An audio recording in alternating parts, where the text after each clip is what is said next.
आपल्याला देऊ. या उमेदवारी संपूर्ण मुंबईमध्ये जिथे जिथे राष्ट्रवादी काँग्रेस पक्ष ताकदीने लढू शकते त्या पद्धतीने आम्ही हे उमेदवारी जाहीर केलेली आहे. उमेदवारी जेव्हा जाहीर करण्यात आली त्याच्यातले आपल्याला मी बायफर्केशन देणार. आमच्या एकंदरीत उमेदवारांमध्ये महिलांची संख्या जास्त आहे आणि उमेदवारी दिलेल्या त्याच्यात डॉक्टर्स, इंजिनियर, वकील, प्रोफेशनल्स, भाजी विक्रेते, महिला साफ करणारे कार्यकर्ते आणि प्रत्येक समाज घटकाला न्याय देण्याची भूमिका पक्षाने स्वीकारली. विशेषकर मराठी भाषिक किंवा या राज्यातले भूमिपुत्र सर्व जास्त असताना आम्ही या महाराष्ट्रामध्ये या मुंबईला जे लोक आपली कर्मभूमी समजत आहे त्यांना पण संधी दिलेली. सर्व धर्मीय लोकांना सामावून आमचे उमेदवार निश्चित करण्यात आलेले. याच्यात अल्पसंख्याक समाजातला मुस्लिम घटक असेल, ख्रिस्ती असेल, सगळ्यांना आपण या लिस्ट तुम्ही पाहिला तर तुम्हाला हे सगळे चित्र दिसतील. बरेचसे लोक उत्तर भारतीयांना आपली स्वतःची मतं समजत आहे आणि एक भावना निर्माण झालेली आहे की आमच्यावर अन्याय होतोय. राष्ट्रवादी काँग्रेस पक्षाने या मुंबईमध्ये सर्वात जास्त उमेदवारी उत्तर भारतीय लोकांनी दिलेली. त्याच्यात पण असं नाही की एका विशेष वर्गाला दिली. विविध जातीची लोक जे उत्तर भारतातली आहे त्यांना सगळ्यांना उमेदवारी आपण दिलेली आहे. दक्षिण भारतीय याच्यात आहे, तेलुगू भाषिक लोक याच्यात आहे. असं एकंदरीत हे आपली यादी आम्ही जाहीर केलेली आहे. आम्हाला खात्री आहे की या मुंबईमध्ये 2002 सालापासून राष्ट्रवादी काँग्रेस पक्ष एकत्रित असताना निवडणूक लढत आहे आणि या पक्षाच्या बाबतीत असा एक आभास निर्माण करण्यात आलेला आहे की कधी हे 14च्या वर जात नाही. पण आम्हाला वाटते की यावेळी एक वेगळं चित्र या मुंबईमध्ये राहणार आहे आणि आमची जास्त जागा निवडून येतील. उमेदवारी देताना आम्ही जिथे कुठले उमेदवार टाकायचे हे चर्चा करून जी आमच्या निवडणूक व्यवस्थापन समिती करण्यात आली होती, ज्याच्या मी अध्यक्ष होतो. आमचे दोन्ही कार्याध्यक्ष सिद्धार्थ कांबळेजी, शिवाजीराव सना, जिशान सिद्दीकी, संजय तटकरे आणि 6 जिल्हाध्यक्ष हे सर्वांनी चर्चा करून खालचे कार्यकर्त्यांना चर्चा करून आम्ही ही सगळी उमेदवारी दिलेली आहे आणि निश्चित रूपाने आम्हाला खात्री आहे की यावेळी राष्ट्रवादी काँग्रेस पक्षाची ताकद मुंबईमध्ये निश्चित रूपाने दिसेल लोकांना. आणि विशेषकर मी दादाचा आभार मानतोय की काही लोक माझ्या नावाने बूमाबूम करत होते की हे असतील तर आम्हाला तुम्ही नको. दादांनी ठामपणे निर्णय घेतले आहे की नवाब मलिकच्या पाठीशी आम्ही उभे आहोत. आम्हाला तुमच्या युतीची गरज नाही आणि स्वबळावर लढण्याचा निर्णय झाला. त्याबद्दल मी अजित पवार साहेबांचे आभार मानतो. पण एकंदरीत ही निवडणूक प्रक्रिया सुरू झाल्यानंतर ज्या प्रकारे या मुंबईमध्ये निवडणूक निर्णय अधिकारी ज्या पद्धतीने वागताय, नियम कायदे बाजूला ठेवून त्यांना पाहिजे उमेदवारी रद्द करायची, जे अपात्र उमेदवार आहेत त्यांच्या उमेदवारी 10:30 वाजता रात्री घोषित करायची, हे पात्र झाले. मला वाटते निवडणूक निर्णय अधिकाऱ्यांना कळलं पाहिजे की हे निर्णय देत असताना जे नियमावली, जे कायदे या राज्यामध्ये करण्यात आलेले त्याच्या काटेकोरपणे अंमलबजावणी करणं ही त्यांची जबाबदारी. आज मी सांगतो की एक उमेदवार हायकोर्टात गेलेला आहे. एका उमेदवाराच्या फॉर्मबद्दल 10:30 वाजता निवडणूक निर्णय अधिकारी निर्णय घेत आहे आणि तो उमेदवार बेकायदेशीर बांधकाम त्यांनी केलेलं आहे, त्याचे पुरावे सादर केल्यानंतरही त्याच्या अर्ज बाद करत नाही, म्हणजे हे कुठेतरी कायद्याचं उल्लंघन करण्यात आलेलं आहे. आता लोक कोर्टात गेलेले आहेत. आमच्या 151 नंबर वार्ड जिथे गौतम साबळेच्या दिवंगत वंदना गौतम साबळे ही निवडणूक लढत आहे, तिथे जे राखीव जागेमध्ये उमेदवार भाजपच्या माध्यमातून देण्यात आलेले आहे, अर्ज दाखल करता असताना त्यांच्याकडे जातीचा दाखला नसताना त्याचे अर्ज दाखल करून घेण्यात आला. छाननी करत असताना आमच्या उमेदवारांनी ऑब्जेक्शन घेतलं की यांच्या जातीचा दाखला नाही आहे. जातीचा दाखला जो दाखल करण्यात आला आहे त्याच्या वडिलाच आहे, तो महाराष्ट्राचा नाही राजस्थानचा दाखला आहे आणि तुम्ही अर्ज दाखल करून घेतला हे पण बेकायदेशीर आहे. शेवटी ते 8:30 वाजता निवडणूक निर्णय अधिकारी सांगताय की त्यांनी ॲफिडेव्हिट दिलेलं आहे की आमचा दाखला आहे, त्यामुळे आम्ही हे अर्ज स्वीकारतो, रद्द करत नाही. आता तुम्हाला पाहिजे तुम्ही कोर्टात जा. तिसरे उमेदवार आम्ही सांगतो आपल्याला मनीषा राठे जिथे आमच्या उमेदवार लढत आहे 111 मध्ये 119 मध्ये, तिथे जो उमेदवार आहे शिंदे सेनेचा तो महानगरपालिकेचा वेंडर आहे. नियम मध्ये एखादा वेंडर हे निवडणूक लढू शकत नाही. ऑब्जेक्शन लेखी देण्यात आला, पुरावे सादर करण्यात आले. मुंबई बँकेचा आता 4 दिवसापूर्वी त्याला पेमेंट त्या खात्यामध्ये आलेलं आहे, त्याच्याही उमेदवारी रद्द झाली पाहिजे, पण तसा निर्णय झालेला नाही. मी अधिकाऱ्यांना बोलू इच्छितोय की ही लोकशाही आहे. लोकशाहीमध्ये जे कायदे निर्माण करण्यात आलेले आहे, जे नियमावली घालण्यात आलेली आहे त्याची काटेकोरपणे अंमलबजावणी केली पाहिजे. या 3 वार्डाच्या बाबतीत कोर्टात आम्ही जाऊ, पण याला वेळ लागणार आहे. पण आता एखादा राजस्थानमधला मागासवर्गीय मुंबईमध्ये अर्ज भरून उमेदवारी घेऊन जर निवडणूक लढत असतील तर या मुंबईतले जे महाराष्ट्रातले मागासवर्गीय त्यांच्यावर अन्याय होत आहे. उद्या देशभरातले मागासवर्गीय येऊन मुंबईमध्ये सगळं ती जागा भरून टाकतील. असेच ओबीसीच्या जागेच्या बाबतीत असा अन्याय होणार. मग ते निवडणूक अधिकाऱ्याला कळलं पाहिजे की आज तुम्ही निर्णय देताय, कोर्टात विषय गेल्यानंतर तुमच्या नोकऱ्या पण जाणार आहे उद्या, हे त्यांनी लक्षात घेतलं पाहिजे. मी त्यांना स्पष्टपणे सांगतोय. आम्ही निवडणूक आयोगाला पत्र देणार आहे, जे इथे महाराष्ट्रामध्ये जबाबदार आहे, की या प्रकारे हे सगळं घडत आहे. प्रचार करत असताना जे मॉडेल कोड ऑफ कंडक्ट आहे, आचारसंहिता आहे, त्याची काटेकोरपणे अंमलबजावणी झाली पाहिजे, काटेकोरपणे अंमलबजावणी केली पाहिजे. शेवटपर्यंत कुठलेही आचारसंहितेचा भंग होऊ नये हे पण आमची मागणी राहणार आहे.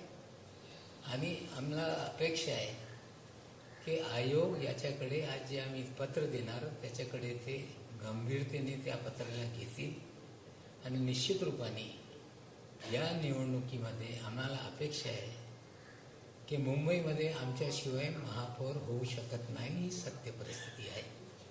आणि निश्चित रूपाने 16 तारखेला हे चित्र आपल्याला दिसेल.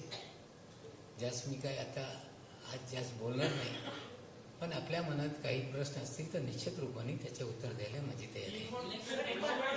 इलेक्शन कमिशनवर तुम्ही खूपच गंभीर आरोप केलेले आहेत, प्रामुख्याने 3 आरोप केले. नाही, हिंदी मराठी हो जाने दीजिए, फिर हिंदी में बोलते. नाही, इलेक्शन कमिशनवर माझा आरोप नाही. निवडणूक निर्णय अधिकारी जिथे जिथे आहे, विशेषकर एम वेस्ट वार्डला, विक्रोलीच्या वार्डला आणि एस वार्डला आणि आणखीन एक वार्ड आहे, त्या निवडणूक निर्णय अधिकाऱ्यांना कळलं पाहिजे की निकाल आल्यानंतर सगळे विषय कोर्टात जाणार आहे आणि सिद्ध झाला की तुम्ही बेकायदेशीर कामं करताय तर उद्या नोकऱ्या पण जाणार आहे त्यांची. नाही, आम्ही हे निवडणूक निर्णय अधिकारीला हे जोपर्यंत ते निर्णय देत नाही आणि या प्रक्रियेमध्ये एकदा निर्णय झाला की मग त्याच्यावर अपील तुम्हाला कोर्टात करावं लागतं, आयोगाच्या अखत्यारीत नसते.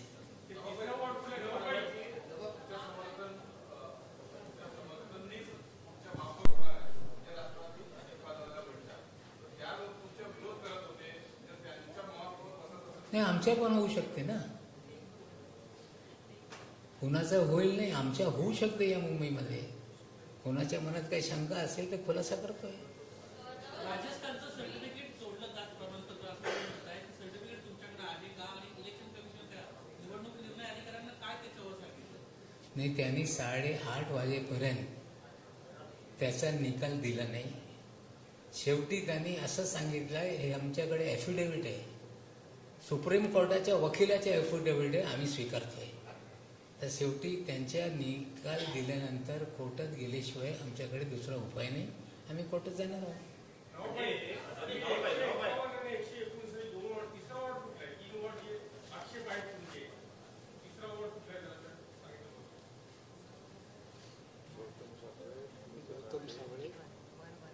1 गौतम साबळेचा आमचा वॉर्ड आहे 87 जिथे बेकायदेशीर बांधकाम केलेल्या उमेदवारांनी.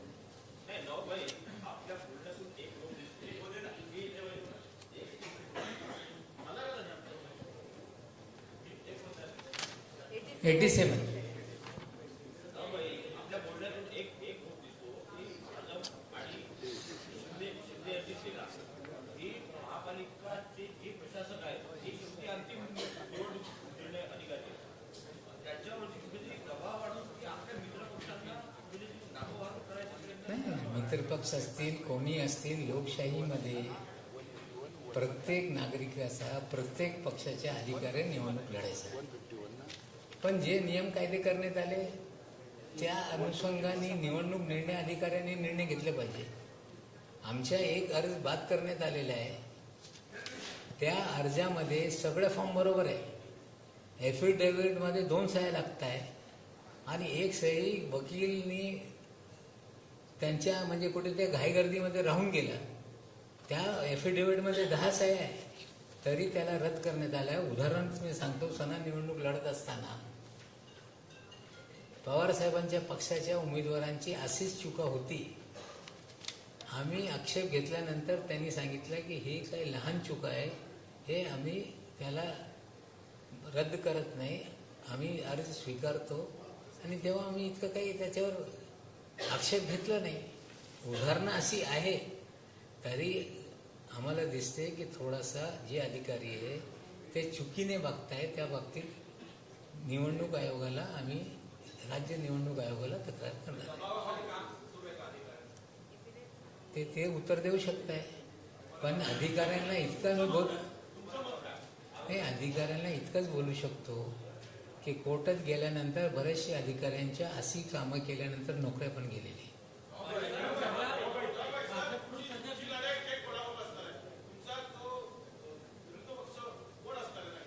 बघा, असं आहे की या मुंबईमध्ये काही ठिकाणी भाजपसमोर आमच्या लढत आहे, काही ठिकाणी शिंदे साहेबांच्या सोबत आमची लढत आहे, काही ठिकाणी काँग्रेससमोर आमची लढत आहे. वेगळे वेगळे वार्डामध्ये वेगळी वेगळी परिस्थिती आहे. आम्ही एका पक्षाच्या विरोधात असं नाही आहे, आम्ही आमच्या उमेदवार जिंकण्यासाठी लढतो. आता प्रतिस्पर्धी कोण असेल ते हळूहळू कळेल. बरेच ठिकाणी असे पण आहे, काही भाजपची जागा आम्ही त्यांना प्रभूत करून आम्ही जिंकणार, सिटिंग जागा आमच्या खात्यात येणार, आपल्याला चित्र दिसेल.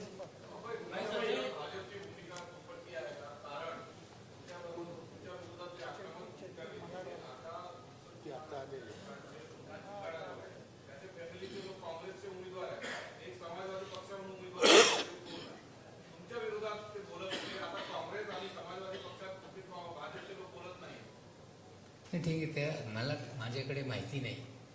गुन्हेगार आणि शिक्षा झाली हे 2 वेगळे विषय. गुन्ह्यावर पण होऊ शकते, पण एखादा शिक्षा झाली तर तशी लोक निवडणूक लढू शकत नाही.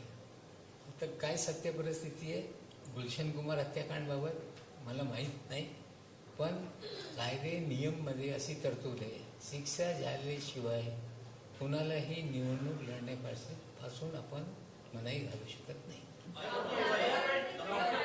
राहुल नार्वेकरांचा एक व्हिडिओ व्हायरल होतोय.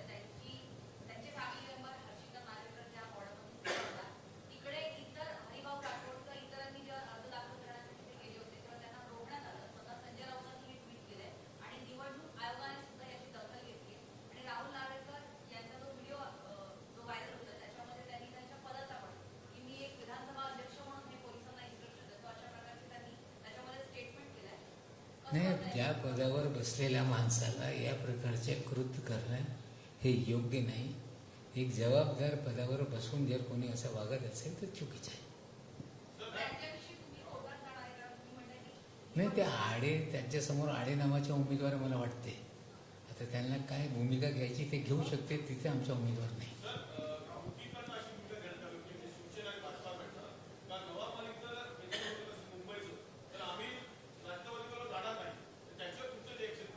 नाही, आम्ही तर भूमिका घेतली होती, आम्हाला स्वबळावर लढायचं आहे. दादांनी त्याला कुठेतरी त्याच्यावर शिक्कामोर्तब केला, त्यासाठी त्यांचे मी आभारी आहे. एकीकडे राज्याच्या सत्तेमध्ये महायुती म्हणून आपणही सहभागी आहात आणि दुसरीकडे भाजप जर अशी भूमिका घेत असेल की नवाब मलिक जर प्रचार असतील तर आम्हाला नवाब मलिक नको, ही विसंगती तुम्हाला वाटत नाही? ते 16 तारखेला कळेल ना की राष्ट्रवादीची ताकद काय आहे. सध्या भाजपचे उमेदवार मोठ्या प्रमाणामध्ये बिनविरोध होत आहेत, धडाका लावलाय सध्या भाजपकडून, अशा पद्धतीचं चित्र आहे. एकंदरीत याकडे कसं तुम्ही पाहताय? कारण दबाव तंत्राचा प्रचंड वापर होतोय अशा नाही, पद्धतीने. माझ्याकडे कुठलेही पुरावे नाही. इतके लोकप्रिय असतील, बिनविरोध होत आहे, तर मला वाटते आता त्या भागातल्या लोकांनी ठरवलं पाहिजे.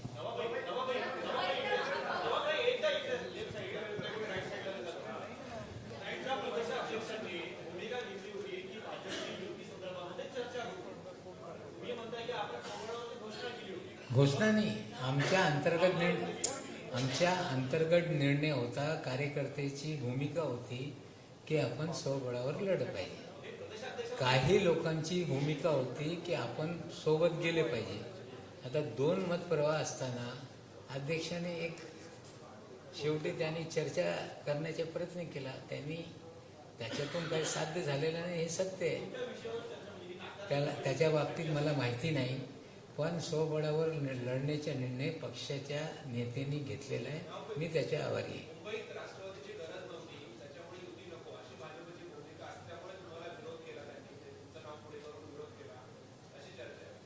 गरज असेल नसेल ते 16 तारखेला कळेल. आमच्या महापौर बसणार आहे. हसू नका. एक जागेवर झारखंडमध्ये मुख्यमंत्री होऊ शकते, 30 जागेवर महापौर पण होऊ शकतो.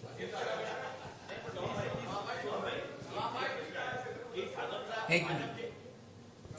जिस तरीके से कई वार्ड में ऐसा जो निर्णय अधिकारी है उन्होंने कई जगहों पे आपके जो भी कैंडिडेट्स हैं उन पर आपत्ति दिखाई, लेकिन दूसरी तरफ बीजेपी या शिवसेना के उम्मीदवारों को जिस तरीके से उन्होंने क्लीन चिट दी, उसे कैसे देखते हैं? उसी में देखिए, मैं आपको पहले बोल चुका हूँ कि अधिकारियों को जो राज्य सरकार ने चुनाव के लेके नियम बनाए, कानून बनाए, उसके दायरे में ही निर्णय करना चाहिए.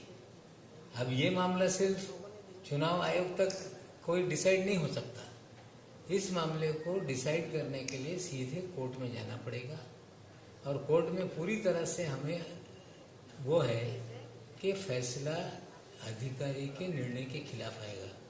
कई बार ऐसा भी हुआ है कि कोर्ट ने अधिकारियों पे कार्रवाई करने के आदेश भी दिए हैं. हमें लगता है कई अधिकारी इसमें नपेंगे. नहीं, वो तो अधिकारी बता पाएगा, लेकिन अधिकारी नपेंगे इतना मुझे पूरा विश्वास है.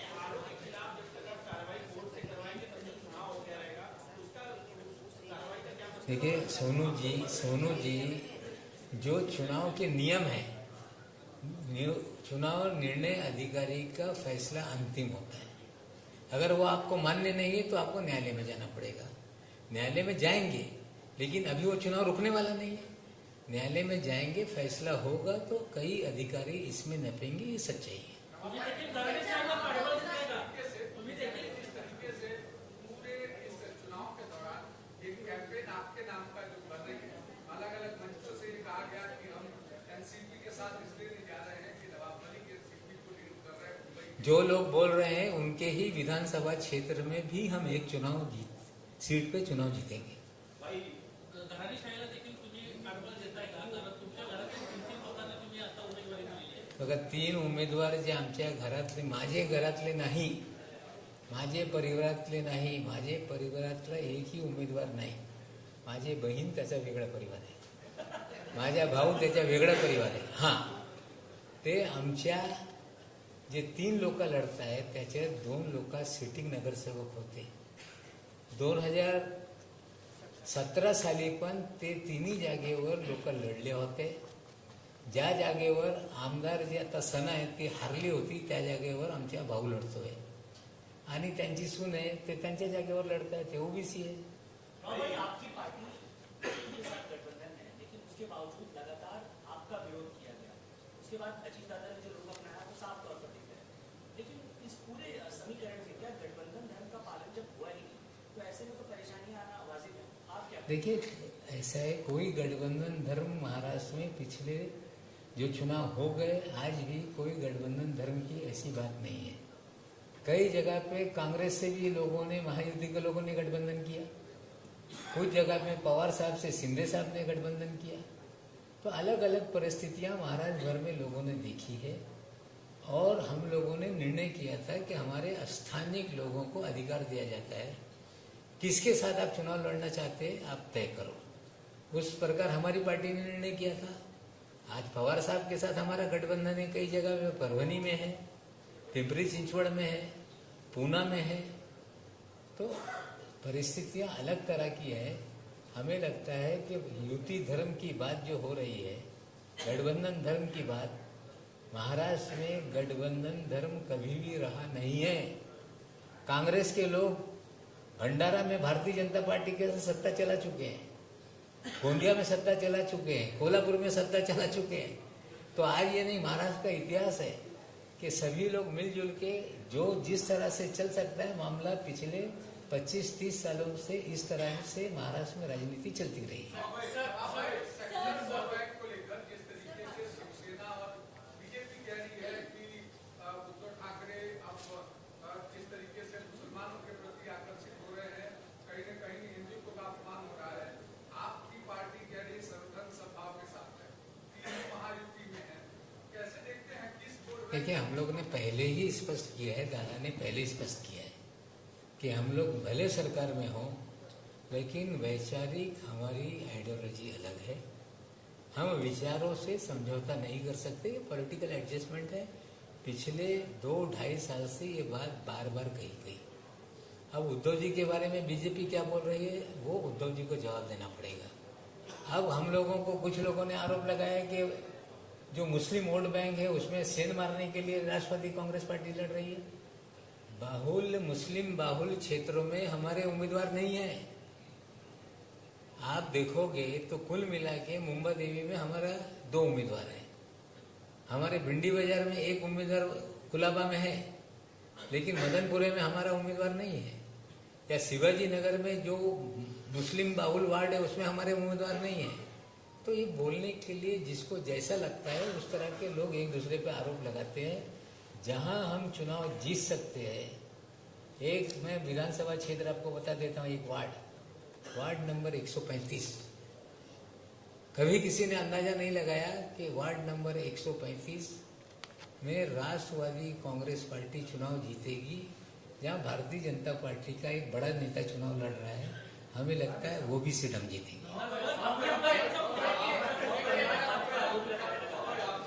लगातार आप पार्टी में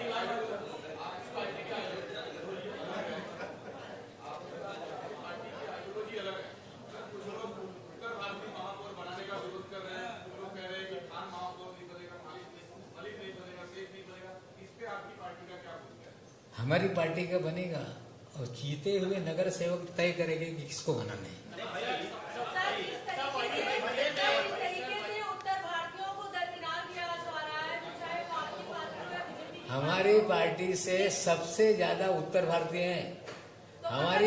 जरा सुनिए, हमारी पार्टी से 2 यादव लड़ रहे हैं, हमारे पार्टी से 1 मुराव लड़ रहा है, हमारी पार्टी से राय लड़ रहा है, हमारी पार्टी से राजपूत लड़ रहा है, हमारी पार्टी से श्रीवास्तव लड़ रहा है। तो उत्तर भारतीय की लिस्ट आप देखेंगे हमारी, तो हमने जरा देखिए जिस तरह से हमारे लोग चुनाव लड़ रहे हैं, तो हमने सबको फैसला किया है मेयर हमारा बनेगा, जीते हुए नगर सेवक वो तय करेंगे कि कौन बनेगा।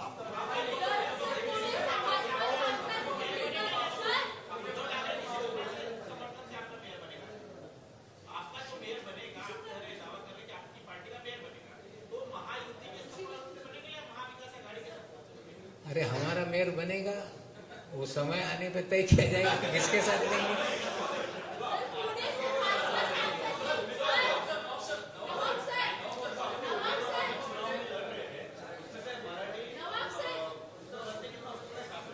नहीं, एक तख्ता अभी आपको दे देंगे थोड़ी देर।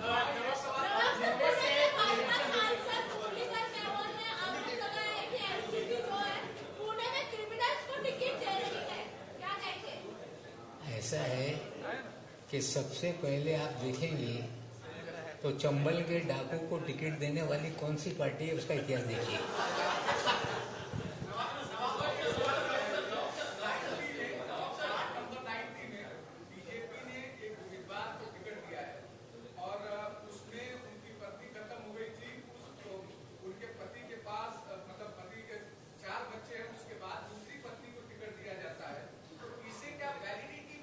नहीं, पत्नी के कितने बच्चे ये तय किया जाएगा। तो हम देखो 4 शादी के लिए हम बदनाम है, लेकिन बहुत सारे लोगों के 5-5 शादियां हैं।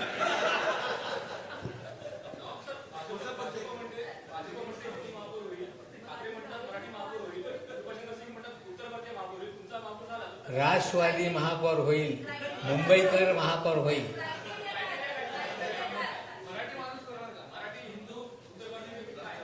मुंबईकर महापौर होईल।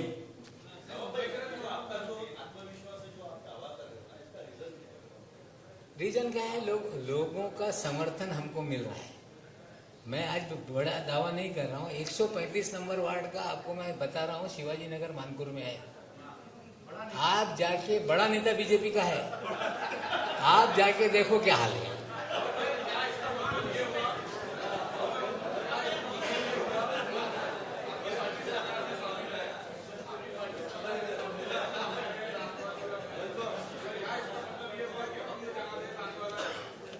हमारे बिना महापौर नहीं बनेगा और हमारा महापौर बनेगा, ये तय है। अभी हो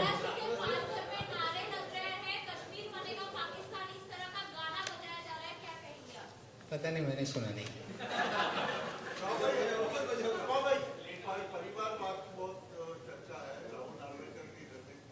मेरे घर से भी 3 है ना, मुझे क्या अधिकार है इस पे बोलने का? यानी चुनाव परिवार के 1000 लोग लड़ने, तय करना जनता का अधिकार है। और पिछले बार भी हम लोगों को 2 सीटों पे लोगों ने जिताया, तीसरे पे अगर ये हारती नहीं तो आमदार नहीं बनती।